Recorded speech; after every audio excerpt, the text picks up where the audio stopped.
If you like those cheesy cheddar biscuits you find in the restaurants, have I got a treat for you today. Today, I'm going to make cheddar drop biscuits. They come together so quickly, they're super delicious, soft and cheesy, and really kind of savory. So join me today as we make some cheddar drop biscuits. The very first thing you need to do is get your oven preheated to 425 degrees Fahrenheit. This is a hot oven, but it will help these biscuits really come together beautifully. Before I begin, I just want to let you know that I'm going to be making a half batch of these biscuits, which is going to make about 8 biscuits. If you want to make a full batch, which is 16, follow the proportions that are listed in the description below. That'll give you 16 biscuits. So let's start by getting our dry ingredients assembled. I have 1 cup of flour in the sifter already. And then to it, I'm going to add 1/4 teaspoon of baking soda. If you don't want to sift it, you don't have to sift it. I'm just kind of a sifter addict, if you will, I don't know. 1 teaspoon of baking powder, 1/4 teaspoon of coarse salt. If you're using iodized salt, you're going to use just a little bit less. 1/2 teaspoon of granulated sugar. This is just going to sweeten it up a little bit.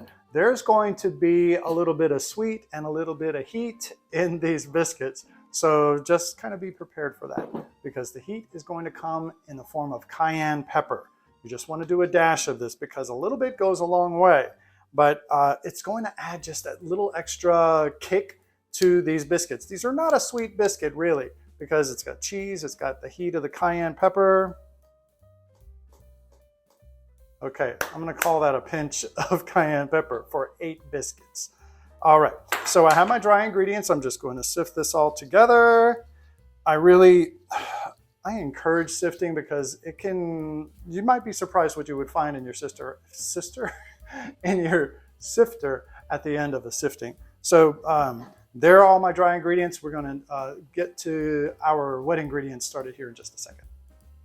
So I have all of my dry ingredients in my bowl, and before I move on to any of the wet ingredients, I'm going to whisk this together just to make sure all of the ingredients are well incorporated, and they are. So now we can move on. The next thing I want to do is take 3 tablespoons of butter and cube it. Now this butter needs to be ice cold, okay? So make sure your butter is super cold. I'm going to divide this in half, and I'm going to make 2 more cuts into it. You want to just give yourself some nice cubes to work with into your dough, into your flour. And even though we're not rolling this out, you want to have the butter a certain consistency in your flour mixture so you have a light and fluffy biscuit. My butter is cubed up and now it's ready to go into my dry ingredients. And here's where I want to tell you you have 2 options. Option number 1 is you can use a pastry cutter like this to cut your butter into your dry ingredients. However, I prefer to actually use my hands because you have a little bit more of a tactile advantage where you know exactly how the butter is incorporating into your dry ingredients. So let's pull the dry ingredients over here, put my whisk aside, and just drop my butter into the bowl. I want to get all of that in. And remember, I'm making a half portion or a half of a recipe just for 8 biscuits, not for 16. If you're doing 16, you would double the dry ingredients, double the butter as well, but that's not what we're doing. Now, so I have my butter in my bowl, butter's in the bowl. I want to lightly coat all of the butter pieces to start with. I'm just coating them.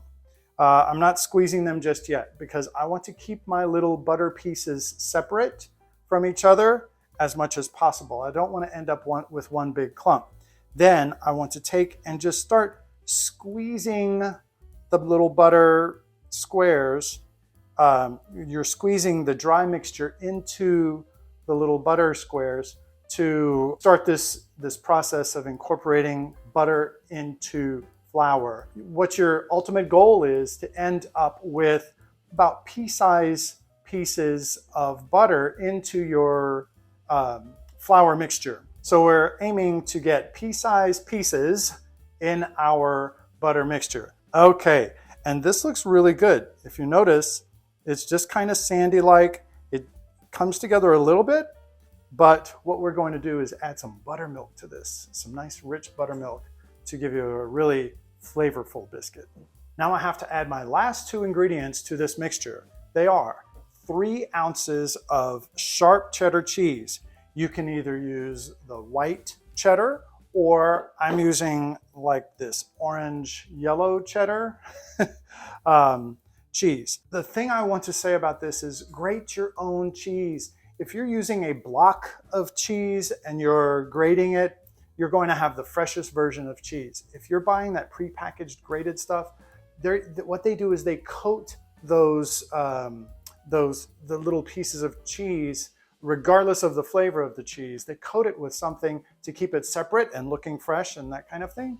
But it melts differently, and if you can avoid any kind of additional ingredients into your foods, please do so. It's just better for you. So I have my 3 ounces of sharp cheddar in my bowl, and to it, make sure you shake your buttermilk because it will settle and it'll separate a little bit. So what I'm going to do is measure out 3/4 of a cup, 3/4 of a cup of buttermilk. Just look how thick that is, man. I'm going to pour all of my buttermilk in. So I'm going to use a spatula just to kind of pull all of this together.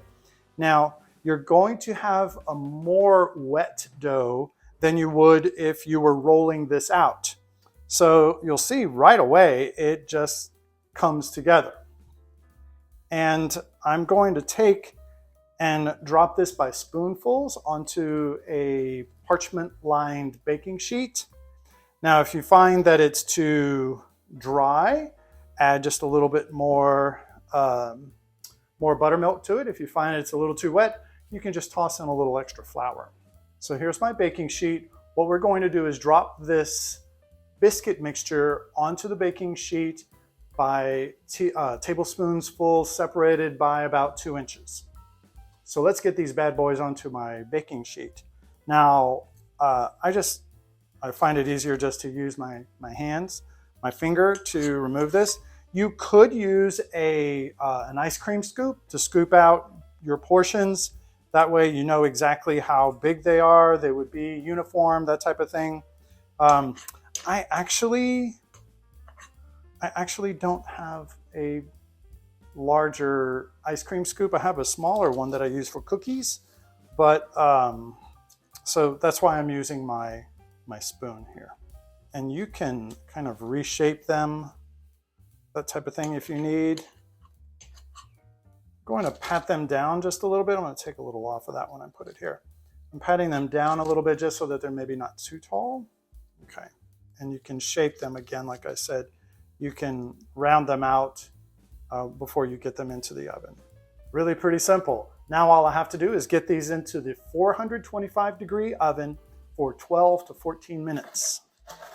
While my biscuits are baking, I'm going to prepare some garlic butter to brush over the tops of them whenever they come out. When you pull your biscuits out of the oven and they're still hot, take this melted butter mixture and brush it over the tops. It will have the chance to absorb this melted butter and it will be so delicious. You'll see. So to make this melted butter mixture, I put about 2 tablespoons of butter into a microwave safe bowl. To that, I'm going to crack some pepper, just a little bit of black pepper. Remember, this is not a sweet biscuit. I'm also going to add one of my go-tos, which is just a dash of Italian seasoning. Now, if you had some fresh herbs that you would like to put into this, go ahead and do that. I don't have any on hand, so I'm just using some dried Italian seasoning. Now, the magic touch now comes with garlic powder. Put as much as you feel you would like. If you put a little bit, if you don't put enough, the flavor is not really going to come out. If you put too much, it might be too overpowering. You don't want that. So find your happy place for your palate, and then you go accordingly. Now, I don't really have to mix this up or anything because it's not going to mix. So I'm going to cover it and put it in the microwave just for some short 10-second bursts until it's melted. I've got my butter out of the microwave, and man, it smells so rich. This is going to be delicious over the tops of those biscuits. When they come out of the oven, I'm going to brush this over the tops. I've got my little brush ready.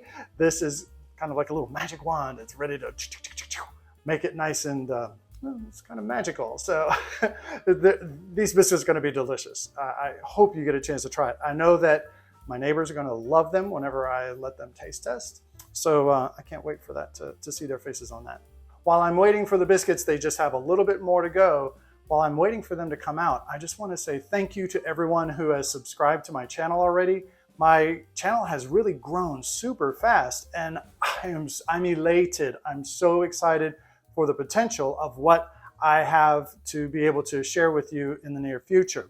Also, if you like a cheesy dish like these cheesy biscuits that are going to come out, I'm getting goosebumps thinking about it. You're going to love my orange marmalade and provolone cheese toast that I made. Just click up here and you can watch that video too. So thank you again for all of your support. I really, really appreciate it. Oh, yes. Look at that. Nice and golden brown.